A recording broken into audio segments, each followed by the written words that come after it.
Seizing central territory immediately, this pawn thrust opens diagonals for queen and bishop, preparing an aggressive onset. Opens the dialogue for central contention, and immediately fights for crucial central squares. Developing a piece and attacking black's central pawn sets the stage for an immediate struggle for control of the board's heart. Developing the knight to its most natural square, nc6, stakes a claim in the center and prepares for rapid development of the kingside pieces. Introducing an immediate pin on the knight, this bishop eyes potential tactical weaknesses and aims to disrupt black's pawn structure.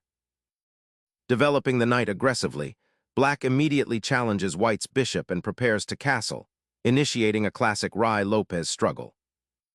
Securing the monarch becomes paramount, initiating a period of potential strategic maneuvering.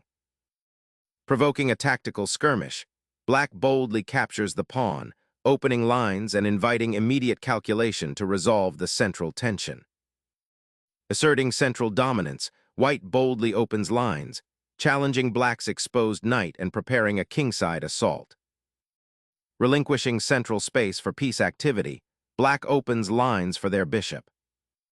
Exposing black's doubled pawns disrupts their pawn structure, creating a long-term positional weakness that white can exploit by controlling the open files and aiming for a favorable endgame. Reclaiming the pawn with the queen immediately weakens black's queenside pawn structure, creating doubled pawns that will require careful defense and potentially hinder piece mobility in the future, while white gains a central foothold. Opening a vital diagonal for the queen while simultaneously forcing black to address the immediate threat to their pawn structure. Reclaiming the pawn with the knight, black aims to disrupt white's central pawn structure and open diagonals for piece development, though it leaves the king somewhat exposed for the moment. Initiating a queen trade here immediately simplifies the position, transitioning towards an endgame where white, having a slight lead in development and control of the center, aims to exploit black's isolated pawns. Exposing the king to potential checks, the black monarch now occupies the center, a precarious spot that demands careful maneuvering to achieve safety amidst the looming queen and bishop threats. Bolstering the kingside pawn structure proactively addresses potential weaknesses and prepares for a more secure middle game development. Developing the bishop to its active diagonal prepares for castling, a crucial step towards king safety, while also freeing up the c8 square for potential rook activity later. Developing the knight to c3 aims to recapture the pawn on e5 and establish better control over the central squares. This placement creates potential attacking avenues towards black's king, which is still exposed and hasn't castled, while also preparing to connect white's rooks for later play. White is subtly reinforcing their central pawn structure, anticipating black's likely responses, and setting the stage for a more active middle game. The knight's new position offers flexibility, potentially supporting a pawn advance or joining an assault on black's queenside. Pushing the knight to the edge of the board here seems like a bold, yet potentially precarious, maneuver, aiming to disrupt white's queenside structure and perhaps find tactical opportunities around the f3 square. Be mindful that such knight outposts, while active, can become targets if not adequately supported, and you're sacrificing some central influence to achieve this initiative. Liberating the knight from its isolated pawn shelter opens up the kingside for white's pieces, potentially creating threats against black's exposed monarch and allowing for queenside expansion, while simultaneously neutralizing a key defender of black's central pawns. The bishop now stands on a commanding diagonal, eyeing the weakened kingside pawn structure and potentially influencing the d-file as the game simplifies. Securing that central pawn with f4, while seemingly aggressive, creates a permanent weakness on the g3 square, a potential target for black's bishop and knight battery later on. White is essentially sacrificing long-term pawn structure for a temporary pawn gain, which may prove difficult to defend as black's pieces become more active. Developing the bishop to its third rank here solidifies the pawn chain and prepares for potential castling kingside, a crucial step towards king's safety in this open position where the queen has been exchanged early. Pushing the f-pawn creates a new forward outpost for the pawn, directly challenging black's bishop and disrupting its harmonious development, while simultaneously expanding white's pawn presence on the kingside, hinting at potential future attacks or a firmer grip on central squares. Bringing the rook to the open file now prepares to contest the central space and challenges white's pawn structure, aiming to activate a piece that has been somewhat passive, until now while simultaneously offering a potential route to safety for the king by unblocking the e-file. A daring gamble for kingside initiative, pushing pawns to seize territory and potentially isolate the enemy monarch, though it carves open new vulnerabilities. The rook's relocation to the center creates a dynamic presence, immediately challenging white's forward pawn thrust and hinting at a desire to contest the now open e-file.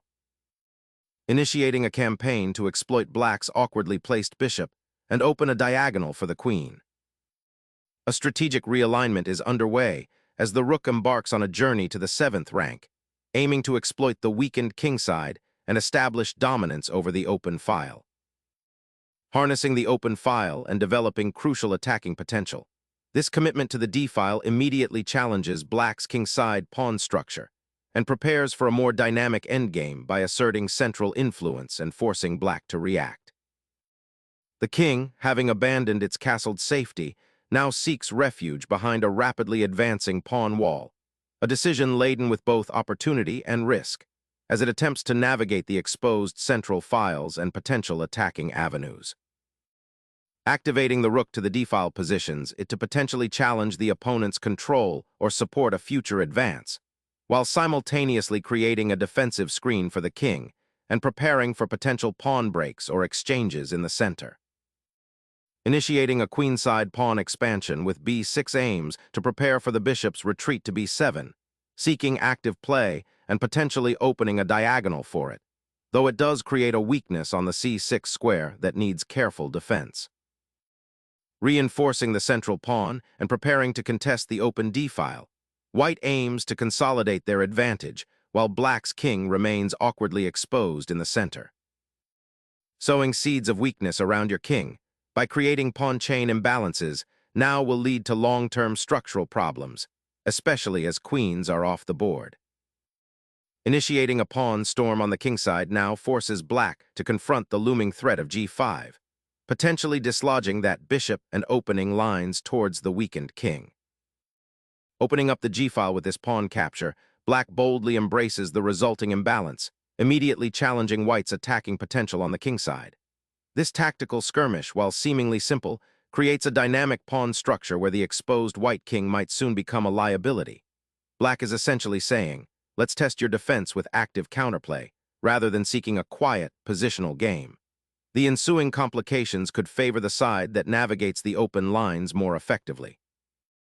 Seizing the open g-file presents a significant positional threat, aiming to dismantle black's king's shelter and potentially open lines for an attack. The pawn storm begins. Pushing this pawn opens up a critical diagonal for your bishop and initiates a dynamic struggle for central control, potentially creating weaknesses in white's otherwise solid pawn structure and offering new attacking avenues. Safeguarding the monarch becomes paramount as the pawn storm on the kingside dissipates, focusing attention on the king's exposed squares.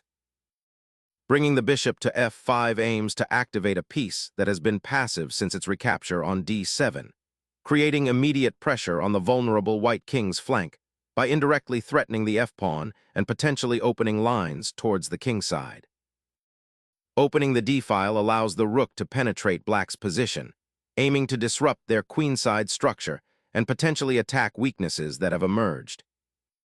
Initiating a spirited advance on the kingside, the bishop repositions itself to target the g4 pawn, aiming to disrupt white's pawn chain and potentially open lines for counterplay.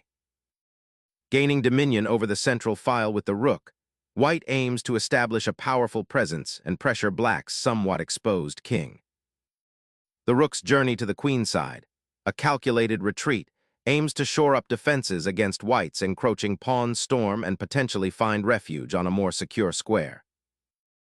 The bishop, now firmly entrenched on g7, offers a surprising positional threat by bolstering the pawn chain and subtly undermining black's king's safety, a stark contrast to its earlier foray into enemy territory. A fortress is being built around the king, a defensive wall aiming to negate the pressure from the open files. Unleashing a bishop's power, bf6 now aims to control crucial squares and pressure the enemy king's shelter, while simultaneously preparing to join the attack on the kingside by potentially opening lines. The black rook reclaims an open file, a crucial endeavor when your opponent has advanced pawns on the kingside. Opening up the d-file for your rook, the intended disruption aims to create immediate tactical chaos around black's seemingly safe monarch, and potentially exploit the vulnerable light squares on the queenside, forcing a defensive scramble. Trading rooks here is a pivotal decision, potentially simplifying into a pawn-down endgame where black's king is far from safe and white possesses a significant material advantage. The active placement of the rooks on the d-file and the upcoming recapture of the g-pawn will soon expose black's king, making the king's safety a paramount concern in the ensuing exchanges. White's bishop exchange now liberates the rook on d8, aiming to dominate the open d-file and create tactical possibilities against black's potentially exposed king.